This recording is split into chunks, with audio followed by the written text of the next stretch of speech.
Raimon Panikkar. La tía de Ray, Esther Casamiquela, era muy atractiva. Aparentaba unos 40 años, aunque ya había cruzado la línea de los 50. Cuando Ray me la presentó, ya habíamos acabado el pollo y tomábamos café. La mujer se quejaba, gesticulando con prisas, pero mantenía esa elegancia de los que no conocen esa angustia cotidiana que da miedo. Su dilema era que acababa de perder al inquilino de su loft de San Gervasi. Esther nos explicaba, mientras se comía con delicadeza una aceituna rellena, que encontrar al inquilino ideal era una misión imposible. Le daba pánico pensar que los malditos ocupas se instalasen en su ático con vistas si no encontraba rápidamente un cliente a su medida. Se quejaba de la situación con un tono dramático, como si le hubieran diagnosticado un cáncer. Esto de tener propiedades es una pesadilla. Y así es como me adentré en las trascendentes tribulaciones de la clase alta barcelonesa. La tía Esther se marchó porque llegaba tarde al partido de tenis del club de polo, guiñando un ojo a su sobrino y con un «Chao, guapos». Cuando ya se había ido, mientras Ray se encargaba del postre, me dijo: «De vez en cuando, la tía Esther y yo follamos». La madre que lo parió. Por la forma en que lo había dicho, no había duda de que era verdad. Comencé a atar cabos. Las miradas entre los dos, los guiños, ese tono seductor y juguetón. He de confesar que en aquel preciso instante maldije el puto pollo campero. Si Ray y su tía tenían un secreto de ese tipo, seguro que él no sentía por mí ninguna atracción. O a lo mejor sí. ¿Debía tirar la toalla y renunciar a todas mis expectativas con Ray? ¿Y si él, como hacía yo, estaba abierto a nuevas experiencias? Quería pensar que Ray no tenía manías. Además, yo entendía la atracción que sentía por su tía, porque la verdad es que estaba muy buena. Cuando acabábamos de comer, fue el momento de la excursión por la mansión Casamiquela. Ray me acompañó al salón principal, donde me presentó el retrato al óleo de su difunto padre. Había muerto 6 meses atrás, y su familia aún se estaba haciendo a la idea. Según me explicó Ray, su madre llevaba tiempo sin acudir a la casa de subastas que dirigía, y su hermana se había trasladado a vivir a Madrid para dirigir el negocio de venta de obras de arte que habían abierto recientemente. La que lleva mejor la muerte de tu padre es tu tía. ¿Me equivoco?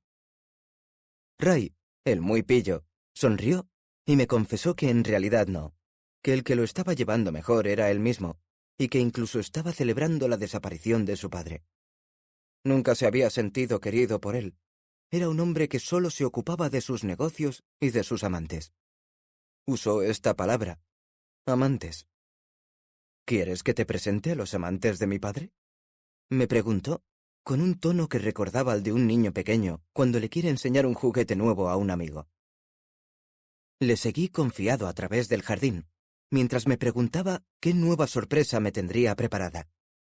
Mi cara de flipao debía de ser todo un espectáculo cuando Ray abrió la puerta de su garaje y aparecieron allí, en la penumbra, un Morgan rojo que debía de ser de los años 60, un Rolls Royce plateado y una Vespa vintage de color vainilla y granate. Solo había visto algo así en las pelis. Coches de lujo, brillantes y encerados. Y yo, que acababa de sacarme el carnet de conducir y que no tenía pasta. Con lo que a mí me gustaban las motos y los coches. Aquello era como entrar en una tienda de caramelos y no poder llevarte a la boca ni un miserable osito de goma. Entendí también que aquellos fueran los amantes de su padre, que me acerqué muy poco a poco al Morgan rojo, acaricié el volante y le di un beso con mucha ternura. Cuando estaba a punto de decirle «te quiero», llegó un WhatsApp de Bruno. «Tengo algo para ti. Vas a flipar, Paul Rubio». Yo todavía no sabía nada sobre el paquete misterioso que había encontrado la Calduch en un rincón del comedor. De repente, me encontraba con el culo sobre el asiento de la maravillosa Vespa, preguntándome qué debía de tener Bruno para mí. ¿Y si se lo estaba inventando? ¿Y si volvía a hacer de las suyas y solo quería llamar la atención? Me despedí de los amantes del padre de Ray. Me convenía volver a poner los pies en el suelo. Tantos mayordomos, coches de lujo, jarrones de la dinastía Ming y sobrinos que se liaban con sus tías era un empacho de alta sociedad que no me iba a sentar bien. Me despedí de Ray después de darle las gracias por la comida y de decirle que algún día le devolvería la invitación. Tenía que volver a casa, pero el mensaje de Bruno me había dejado desconcertado, así que, mientras me adentraba en la auténtica ciudad, intentaba imaginar ¿algún recuerdo del Insti? ¿Unos pantalones que ya no le iban bien y me los quería regalar? ¿Una foto de nosotros enmarcada? O quizá me había hablado con metáforas y ese algo que tenía para mí era un mensaje personal. ¿Era posible que quisiera que fuéramos más amigos que nunca?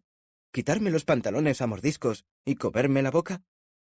Yo salía bastante calentito de casa de Ray, y la sola idea de morrearme unos labios carnosos me ponía cachondo.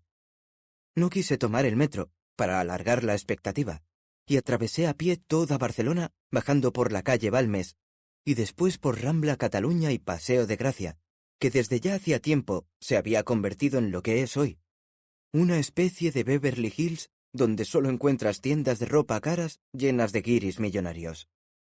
Para escapar de aquel ambiente, que no estaba tan frío, me escabullí por las calles de Ciutat Vella y fui a parar al Born, que era el barrio de los Bergeron. Aquel ambiente ya me gustaba más, aunque de todas formas era imposible escapar del turismo. Llegué a casa de Bruno 45 minutos después de dejar la mansión de los Casamiquela. Cuando abrió la puerta y le vi la cara me deprimí. La casa estaba a oscuras y olía a cerrado. Bruno me hizo pasar, con una expresión un tanto triste, y me explicó que su abuela no quería abrir las contraventanas, que se sentía cómoda en la penumbra. Aquello sí que era una caverna de Platón. Mi mano fue por sí sola hacia su cara, y lo acaricié con suavidad. «¿Cómo estás, Brunete?», le pregunté con cariño.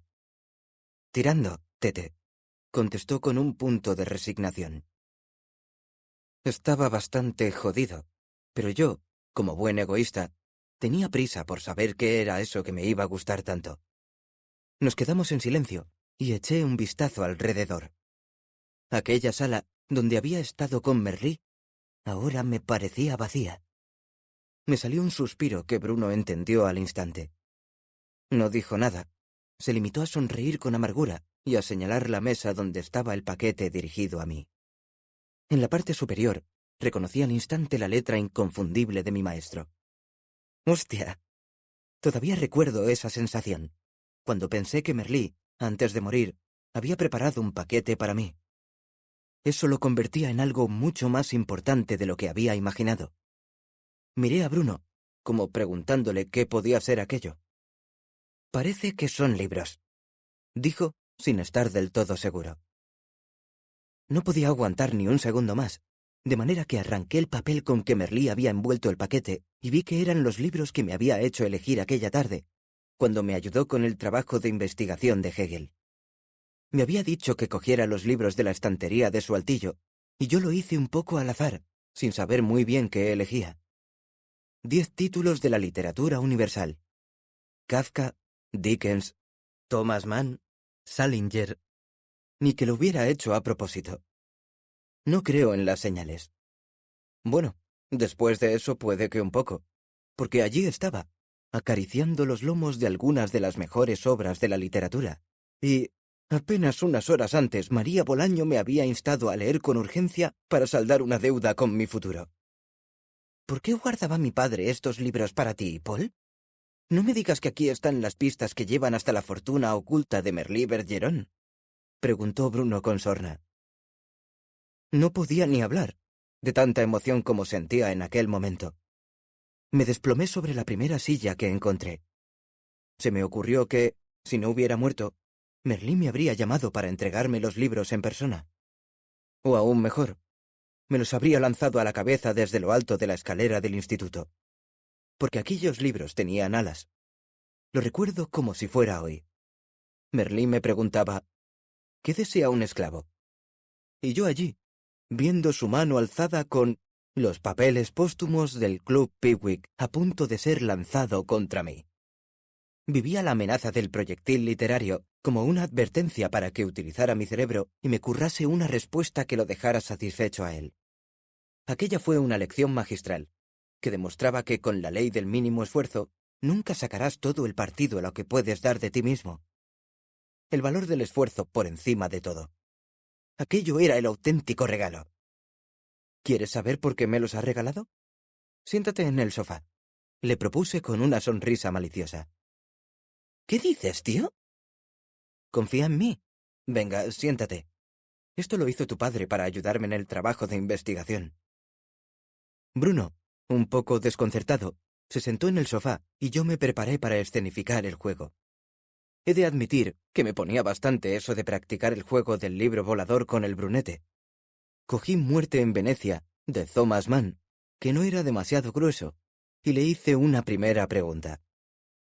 ¿Qué quiere decir ser libre? «¿Yo qué sé, tío?», contestó sin entender nada.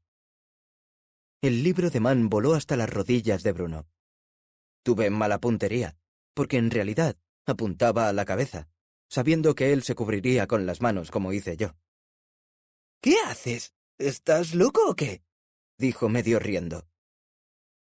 Me gustaba hacerle reír, y mientras me iba animando, con otro libro en las manos, le explicaba que Merlí había hecho exactamente eso conmigo cada vez que mi respuesta no era la que esperaba. Entonces, Bruno recogió el libro del suelo y me devolvió la jugada, divertido. Comenzaba la guerra de los libros voladores, mezclada con las preguntas filosóficas que nos íbamos haciendo. ¿Es necesario saber si Dios existe?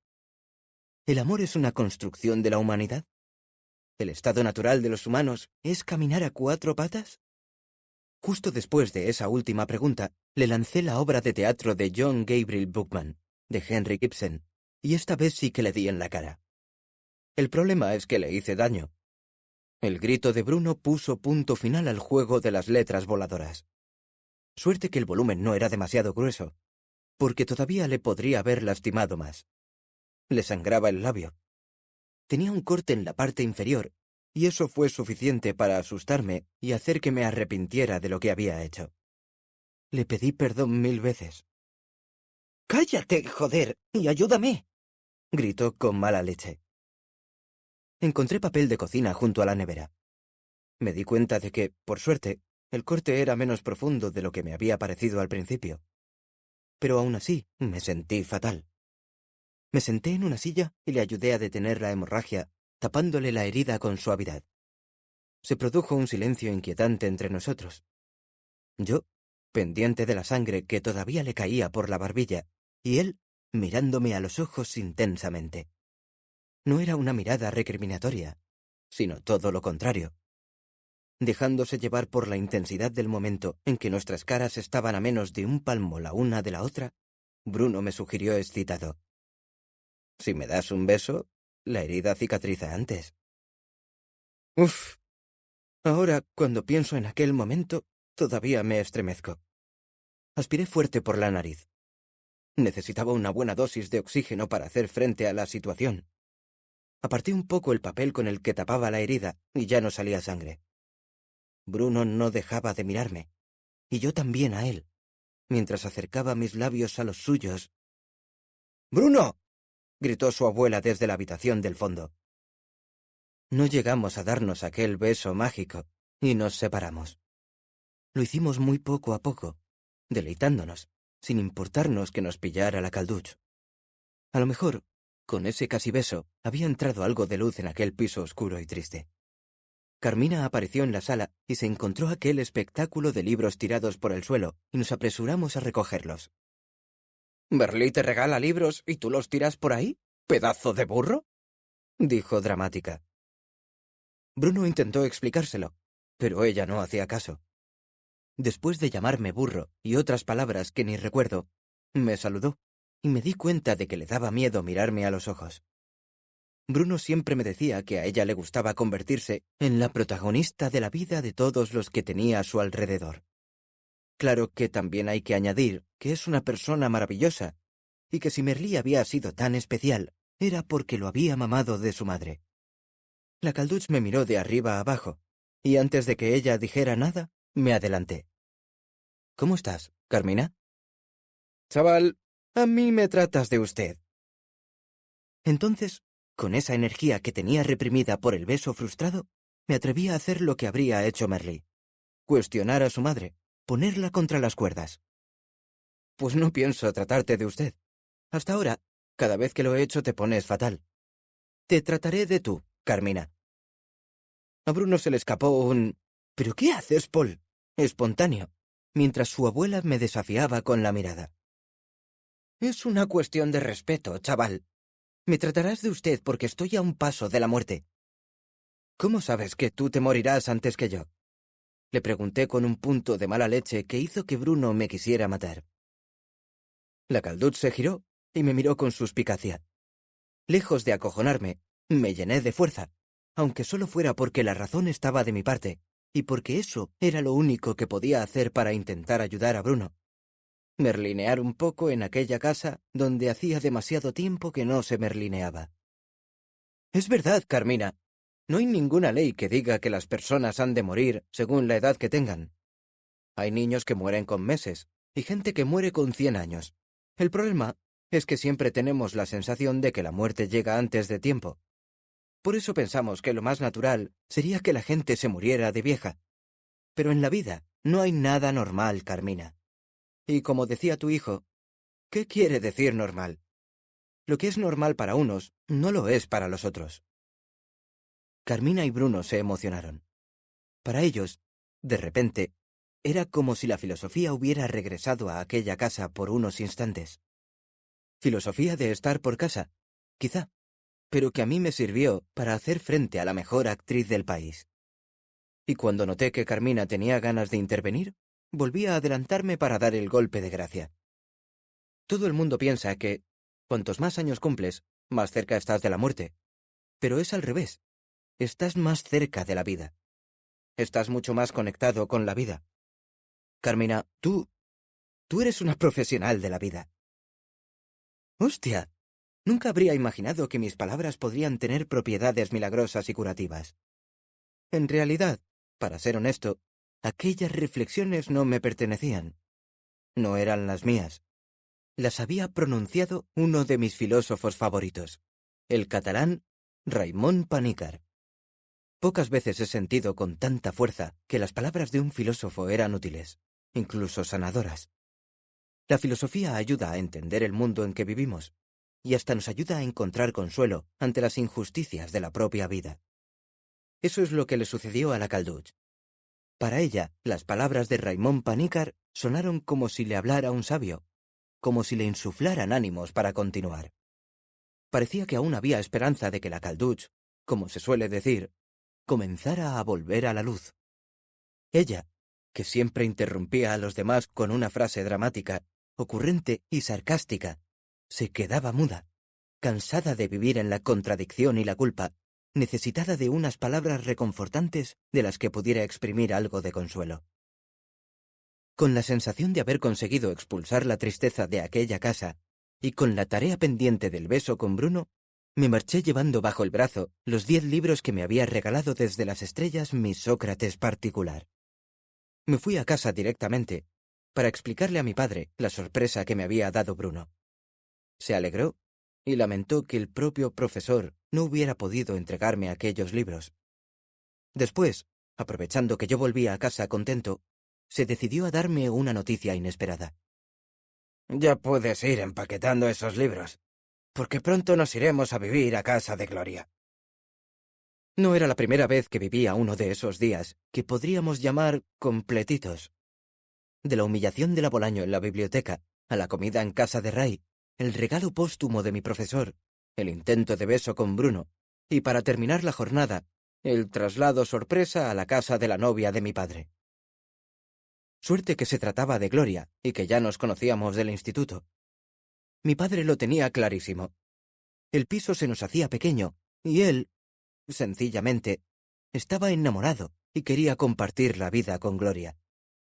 Si hasta había comenzado a hablar un poco en catalán por ella. «Mira, Paul, lo he pensado mucho y lo tengo claro. Quiero vivir con Gloria». «Joder, papá, si te está saliendo acento de Vic». «Que te hablo en serio. ¿Quieres que la casa de Gloria sea también nuestra casa?» «No sé, papá. Tú has tenido mucho tiempo para pensarlo, y yo ni un minuto. El problema es que mi padre lo había decidido sin consultármelo, por las bravas, y dando por hecho que yo aceptaría. Terminé la conversación con una frase que acabaría utilizando muchas veces para no precipitarme en el momento de decidir algo importante. Todo se irá definiendo. La había aprendido del mismísimo Merlí Bergeron, como tantas otras cosas en esta vida. La pronuncié un día en que nos devolvía un trabajo corregido. Había sacado sobresaliente. Mi primer sobresaliente, en primero de bachillerato. Lo recuerdo como si fuera ahora. El trabajo corregido, sobre la mesa, con un espléndido 10 en la parte superior, dentro de un círculo rojo. No me lo podía creer. Qué pena no haberlo guardado como recuerdo. Lo tendría enmarcado en mi habitación, como si fuera la primera piedra de un gran edificio que todavía hoy estoy construyendo. Merlí me dijo que tenía talento para la filosofía, que entendía los conceptos, que se me daba bien. Estaba resaltando mi potencial, como un Aristóteles moderno, y yo le ayudé al hacerme una especie de cuento de la lechera, sin esconder ciertas inseguridades. ¿Podría hacer el trabajo de investigación sobre algún tema de filo? Si saco buena nota, igual me animo a hacer la carrera. Pero, claro, no sé si entraré. Es muy difícil. Pero, a ver, Merlí, que si soy bueno, igual sí que me veo en la universidad, estudiando en plan estudios superiores, y acabaría siendo profe como tú. Merlí asintió. Le gustaba verme motivado, y que hiciera tantos planes. Pero había que volver al mundo real. De momento, aquella nota solo era el comienzo. Había que tomárselo con calma y seguir demostrando interés por la filosofía. Si de verdad quería seguir ese camino, debía tenerlo muy claro. A medida que pasaba el tiempo, ya iría descubriendo si estudiar filosofía era lo que realmente deseaba. Fue entonces cuando, mientras sonreía y me miraba con esos ojos profundos, pronunció la gran frase. Paul, todo se irá definiendo. Y eso es precisamente lo que yo le pedía a mi padre. Tiempo. Tiempo para acabar de definir la situación, para poder asimilar que nos iríamos a vivir con una de mis exprofesoras, y porque, joder, los cambios así de golpe no me resultan fáciles. Toda la vida en aquel pisito que había alquilado mi pobre abuela, y ahora lo íbamos a dejar atrás, con tantos recuerdos. En el fondo, tenía claro que acabaría por aceptar la propuesta de ir a vivir a una casa más grande y con una gran cama. Tan solo quería pensarlo con calma, un poquito. La filosofía sirve para pensar las cosas, ¿no? Pues había que aplicarlo a la vida personal. Y aquel todo se irá definiendo iba muy bien si uno quería mostrarse reflexivo con las decisiones importantes y encarar el camino de la madurez. Iba imaginando y definiendo cómo sería mi nueva habitación mientras me ponía el pijama. Fue entonces cuando, en ese gesto natural de coger la camiseta del pijama, me fijé en mis dedos. Me llamaron la atención porque descubrí una mancha de sangre de Bruno, ahora ya seca. Cuando le había curado la herida del baño, mis dedos se tiñeron de un rojo encantador. Iluminado por la escasa luz que entraba por la ventana, me estiré sobre la cama medio desnudo. Miraba ensimismado una grieta que hacía años que estaba en el techo y que recorría la habitación de una punta a la otra sobre mi cabeza. Cada año era más larga. Pronto dejaría de verla. ¿La arreglaría mi padre con masilla antes de irnos? Estaba seguro de que no. Es cosa de los propietarios, pensé, y me vino a la mente la tía de Ray. Era muy guapa. Ray y ella. ¡Qué fuerte! Tía y sobrino. La gente rica tiene tiempo para esas cosas. Mientras le daba vueltas a la relación entre Esther y Ray, me pasé el dedo por los labios con suavidad. Quería saborear la sangre del pequeño Bergeron. Y en ese extraño momento, en mi imaginación, vi a Esther Casamiquela desnudándose, y tuve clarísimo que no solo todo se iría definiendo en la vida, sino también mi propia sexualidad.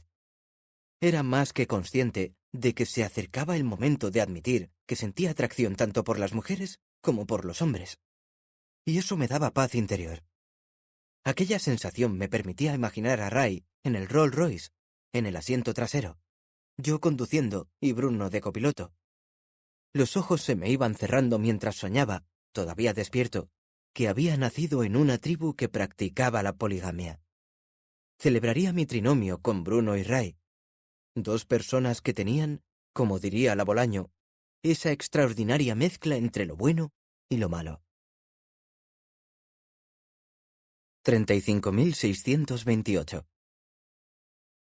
Yo, Paul Rubio, flamante graduado en filosofía, aspirante frustrado a profesor de enseñanza pública, me gano la vida honradamente como pintor de paredes y techos y me anuncio en Internet como Paul, pintor barato, realizo todo tipo de pinturas en general. El destino, ¿existe realmente el destino? Ha querido que ahora me encuentre realizando un estucado veneciano en el salón de un piso de Nou Barris que pertenece a Ketty, la funcionaria que, muy amablemente, me ha atendido durante los últimos meses en el Departamento de Serveis Territorials d'Ensenyament. Podría decir que es una larga historia, pero, sencillamente, nos estamos echando una mano el uno al otro.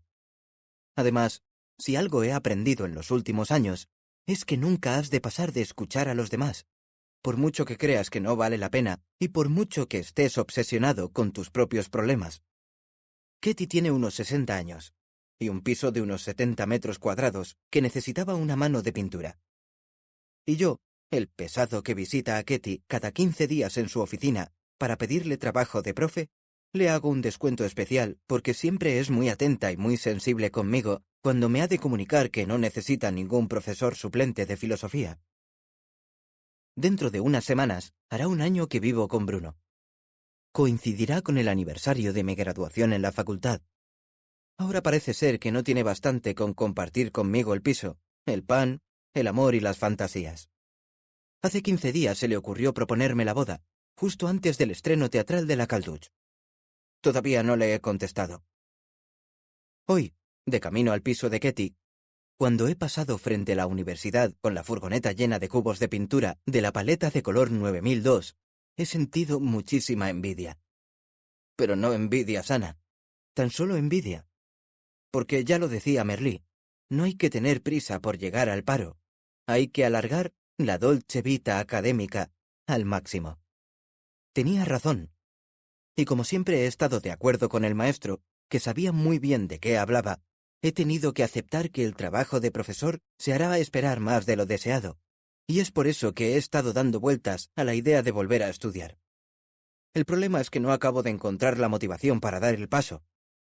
Por mucho que piense en otras opciones, lo que de verdad me gusta es ser profesor de filo.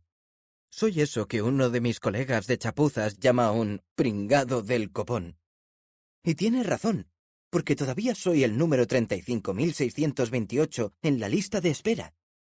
Eso no significa que haya más de 35.000 personas esperando antes que yo. Es la numeración que usa el Departamento d'Ensenyament y que sirve para desanimarnos aún más. Hace poco le dieron el trabajo al que tenía el número 27.870. Supongo que entre él y yo debe de haber... ¿15? ¿20? Cuando me acerco a la oficina de Serveis Territorials para reclamar, Ketty ya no sabe qué decirme. Claro que sería injusto culpar a la gran Ketty de la sección de nombramientos de secundaria.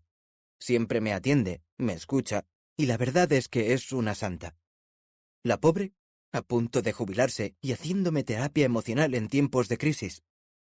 ¿Somos tantos los profesores recién graduados que esperamos una oportunidad? Cada vez que me acerco a su mesa con cara de ¿qué hay de lo mío?, me regala una sonrisa radiante y me contesta que hay que perseverar y tener paciencia, que la bolsa de trabajo se mueve muy despacio, que no desespere.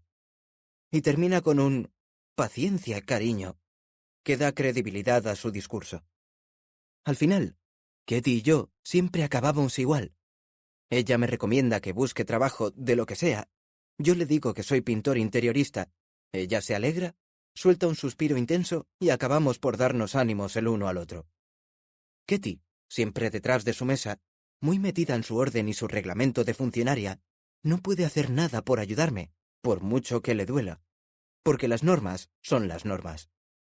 Un viernes a última hora pasé a verla después de los nombramientos telemáticos y quedamos en que le haría un presupuesto especial para pintarle el salón de su pisito.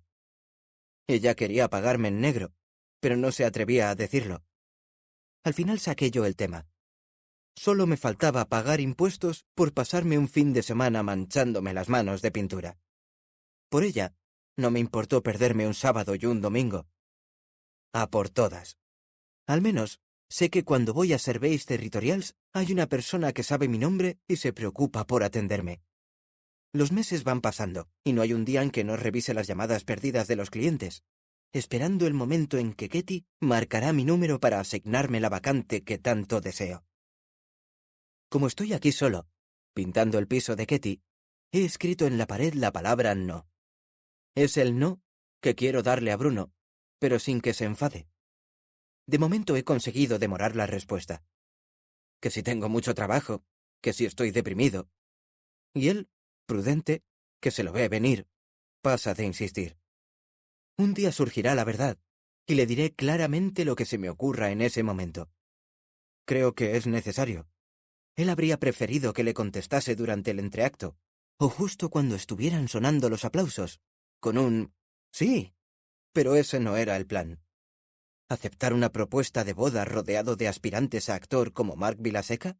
¿Todo el rato buscando conversación con los directores que podrían darle trabajo? No me apetecía. No era el momento ni el lugar. Así que, durante toda la primera parte de la obra de teatro, evité la tensión con Bruno descubriendo las manías de Mark junto con Tania. No fue hasta la visita al camerino de la diva cuando se redujo la tensión entre nosotros. Su amiga de Madrid, Elena Ortega, otra actriz veterana, conversaba con la Calduch en un despliegue de hipocresía muy característico del mundo del teatro. ¡Maravilloso! ¡Qué derroche de energía, cariño!, le decía con un tono que sonaba a falso. Gracias, Elena. He aplicado lo que aprendí de ti. Se la devolví a la Calduch. No, no, no. ¿Aprender? ¿De mí? Pero si tú eres mi maestra. No, tú, repetía la Calduch como una niña pequeña que quisiera tener la última palabra. Mark, Tania y yo flipábamos. Bruno, en cambio, estaba muy acostumbrado a aquellos diálogos almimbarados que se daban una vez que caía el telón. Según él, la táctica era no sumarse a la conversación y esperar con paciencia a que las dos divas fueran cansándose la una de la otra y se les gastara la munición de halagos. Me ha encantado Barcelona. Está muy tranquila, a pesar de todo. Gracias por venir, Elena. ¿Cuándo te vuelves a Madrid? Mañana. A ver si te vienes un fin de semana y cenamos en Lucio. Genial. Allí nos vemos. Adiós, adiós, cariño. Te quiero. Le iba diciendo mientras la acompañaba hasta la puerta con una gran sonrisa. No olvides poner los narcisos en el jarrón. Ahora mismo lo hago. Gracias, guapa. En cuanto la Calduch cerró la puerta, dejó escapar un largo suspiro de cansancio. Fue directa a por el ramo, lo cogió y lo lanzó contra la puerta. Ya te puedes meter los narcisos por el culo. Se recompuso en 2 segundos y nos saludó, encantadora como siempre. A mí ya me conoce bien, porque hemos pasado muchas horas en su casa y soy, según sus palabras, el novio preferido de mi nieto. Me lo dice para provocar, como si hubiera más tíos. Pero resulta que a mí me gusta imaginar que por casa de Bruno han pasado más chicos, e imaginarme cómo deben de ser. Con la Calduch y Mark hablando de la esencia del teatro, y Tania y yo corrigiéndole cada 2 por 3, me estaba poniendo nervioso y tenía ganas de salir de allí. Le dije a Bruno aquello de «quiero presentarte a un amigo», y él ya sabe que ese es nuestro código para decir «quiero salir de aquí», sin que nadie se entere. He apagado el cigarrillo mientras miro el no en la pared de la sala de estar de Katy, y he pintado encima con un pincel grueso para que no se note.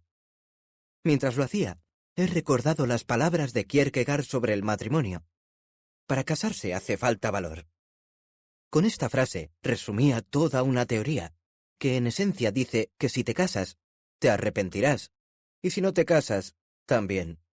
Pero lo que más me atrae de su visión sobre la relación de pareja es una pregunta que él se hacía y que desprende tanta coherencia que da miedo.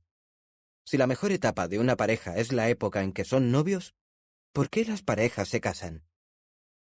Todas aquellas frases, que yo firmaba al instante, me daban vueltas en la cabeza como una centrifugadora mientras salíamos del teatro y caminábamos por las Ramblas, hacia casa, en silencio. Tan solo se oía el ruido de las hojas secas del otoño mientras las íbamos chutando como si fueran pelotas de fútbol. La gran propuesta de boda planeaba sobre nuestras cabezas como un cóndor. Los vendedores ambulantes nos iban ofreciendo rosas y también latas de cerveza, lo que no resultaba demasiado romántico. Era uno de esos días en que comenzaba a hacer frío y el silencio cada vez pesaba más. No tenía ninguna intención de sacar el tema, porque ya sabía que Bruno se encargaría de hacerlo de alguna forma original. Hace 4 horas. ¿4 horas de qué? Contesté sin entender nada. Del momento en que te he hecho una pregunta que no te ha molado, dijo con su tenue sonrisa de cabroncete. Es difícil describir la cara que puse, pero él me notó incómodo desde el minuto 0. Nos conocemos tanto que cualquier expresión que se dibuje en nuestros rostros nos da más información que un diccionario. Le contesté a mi estilo, haciéndome un poco el loco y quitando importancia al tema de la boda. ¿Ah? ¿Es que lo decías en serio? Bruno se picó conmigo. No me extraña. Soy capaz de poner nervioso a cualquiera cuando trato de quitarle trascendencia a un momento emotivo para convertirlo en un episodio cotidiano, frívolo y aburrido. Caminamos en silencio durante un rato hasta que me detuve, como hago siempre cuando estamos andando y he de decir algo importante. Entonces le dejé claro lo que quiero estar con él y bla bla bla. Se acerca un pero, rubio. Dímelo ya, coño, dijo interrumpiendo mi discurso. Pues que eso de casarse es para gente más mayor, ¿no? No tengo 40 años, joder. El joder me lo podría haber ahorrado. Se enfadó, porque en lugar de transmitirle mi amor ante un proyecto ilusionante de toda una vida juntos, cosa que según las películas americanas debería haberme emocionado, le mostré mi lado más sincero, el del miedo, el de la incertidumbre, el del Paul que no quiere saber qué terreno pisa y que no se fía de sí mismo porque, hay que decirlo claro, me gusta tanta gente que a menudo se me disparan los ojos y la polla. Es un poco frustrante eso de no tener libertad de entrar y salir de casa sin que me invada ese sentimiento de culpa paleocristiano instalado en mi cultura. Yo quiero vivir en una casa con puertas giratorias, que giren, que corra el aire, que entren nuevas experiencias, que se puedan vivir nuevos mundos y que nos iluminen luces desconocidas. Explorar, dejarse llevar, entrar y salir, acompañado o no. Pero no estancarse. Viva el movimiento giratorio. Lo importante es que siempre vuelvas a casa y duermas en tu cama junto con la persona que amas. La discusión con Bruno duró un rato, hasta ya bien entrada la noche, por las calles de Barcelona. Cuando pasábamos por un restaurante, nos rodeó un grupo de 20 hombres de unos 30 años, vestidos con camisetas que decían «Julián se casa». Y el Julián en cuestión estaba allí en medio, vestido de princesa, con una peluca rubia y tocando una trompeta de plástico. ¿Era necesario? Uf, no estaba dispuesto a pasar por aquello, por mucho que algún día decidiera casarme. Como mucho, una cenita con amigos todos vestidos de manera informal y sin camisetas cutres. La presencia de los amigos del novio princesa me dio pie a citar a Kierkegaard para explicarle a Bruno en tono simpático lo que pensaba el filósofo del matrimonio. Kierkegaard decía que hace falta valor para casarse, y eso que no se había cruzado nunca con un grupito como este. Soy un ingenuo, o un tonto sin remedio. Bruno y yo hemos pasado miles de horas juntos. Ha aprendido filosofía a mi lado. Me devolvió con habilidad mi intento de huida hacia Kierkegaard. Este Kierkegaard no era el que decía, la vida se ha de entender mirando hacia atrás, pero solo se puede vivir mirando hacia adelante. El muy capullo. Tenía razón. Eso también era de Kierkegaard. No se puede vivir anclado en el pasado. Hay que mirar hacia adelante y evolucionar. Vivir la vida en la máxima plenitud y felicidad, dentro de lo posible. Soy muy egoísta, lo reconozco. No me gusta caerle mal a nadie. ¿Acaso alguien duda de que las personas estemos hechas de una mezcla extraordinaria de aspectos positivos y negativos, como decía la Bolaño? ¿Acaso no somos cansinamente contradictorios? ¿No somos humanos y, por lo tanto, imperfectos y llenos de peculiaridades que nos hacen originales, únicos, pero también detestables e insoportables? A mi padre lo he querido y odiado a partes iguales, y para mí es una de las personas más importantes del mundo. El padre de Bruno me enseñó a cuestionármelo todo, ¿no? Pues entonces, ¿de qué se queja su hijo? Necesito tiempo para contestarle un sí o un no. No es una decisión tan fácil. Terminé con la conversación acariciándole con ternura la mejilla mientras me sacaba de la manga mi recurso clásico. Bruno, todo se irá definiendo. Mete la mano en el bolsillo de mi pantalón, replicó rápidamente. ¿La mano en el bolsillo? ¿Para qué quería que lo hiciera? ¿Para menearle la polla por dentro? Bruno concretó. En el bolsillo de atrás. Debe querer que le toque el culo, pensé. Por mí encantado, ningún problema. Así lo hice. Su culo apretado hizo que se me alterasen los biorritmos, pero enseguida palpé también un trozo de papel que había dentro. Lo saqué y miré a Bruno con aire de interrogación. «Léelo, coño». Y así lo hice. Y sonreí al leer una frase escrita con la letra de Bruno. Todo se irá definiendo. Eres muy previsible, malote. Sabía que acabarías diciendo eso, sentenció. Y se marchó, dejándome plantado como un idiota, que es lo que soy. Por la velocidad a la que caminaba, entendí perfectamente que no quería que lo siguiera. En ese momento oí unos aplausos lentos. Era otra vez Merlí, con esa sonrisa de cabroncete que me ponía de los nervios. «¡Bravo!», exclamaba con ironía antes de imitar mi voz y la de Bruno. «¿Quieres casarte conmigo, Paul? Kierkegaard decía que si te casas lo lamentarás». «¡Idiota! Idiotas los dos». Me sentí realmente ridículo allí solo, aguantando las risitas de Merlí en mitad de una calle oscura, aunque supiera que tenía razón. Una vez más, la mirada de mi maestro me hizo darme cuenta de algunas cosas. Una, especialmente importante: soy capaz de entender la crítica de la razón pura de Kant, pero no mis propios sentimientos. Y ahora, con Merlí todavía a mi lado, mientras retoco el estucado veneciano y estoy todo lleno de manchas de pintura, lo he reconocido delante de él. Sí, soy un idiota. Lo sé, pero es que... ¡Pero es que nada! Eres idiota, Paul. Me lo ha pedido sin ganas. Justo antes de que se apagaran las luces del teatro, joder. Ah, ahora lo entiendo. Paul Rubio es en el fondo un chico clásico que quiere que su amado se le arrodille con el anillo dentro de una cajita. Y si Bruno llega subido a un caballo blanco, mejor. No seas idiota, he dicho, para añadir después de una larga pausa. Pero yo lo habría hecho con algo más de parafernalia. ¡Ja! A ti lo que te jode es no habérselo propuesto tú. Y se marchó, riéndose de mí. Mientras se alejaba, soltaba frases de Kierkegaard como arriesgarse es perder el equilibrio. No arriesgarse es perderse a uno mismo. Muy bonito. El tío dejaba ir la frase de Kierkegaard y me abandonaba al mismo tiempo. Volví a quedarme solo, como lo estoy ahora también frente a la pared que he de acabar de pulir. Siento el vértigo de la libertad que poseo para decidir mi futuro, mientras sostengo una brocha gorda en la mano. Este Merlín metido en mi cabeza hace conmigo lo que quiere, el muy cabrón. Me lo merezco. Sí, me lo merezco. Por burro.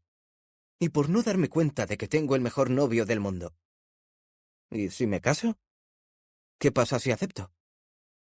Escribo un sí en la pared, de color verde. He mezclado colores. Miro el sí verde, pero lo veo de color rojo. Me alejo 2 metros. Me fijo bien. Es verde. Clarísimo. Pero si todo el mundo lo viera rojo, entonces ese sí de color verde se iría enrojeciendo.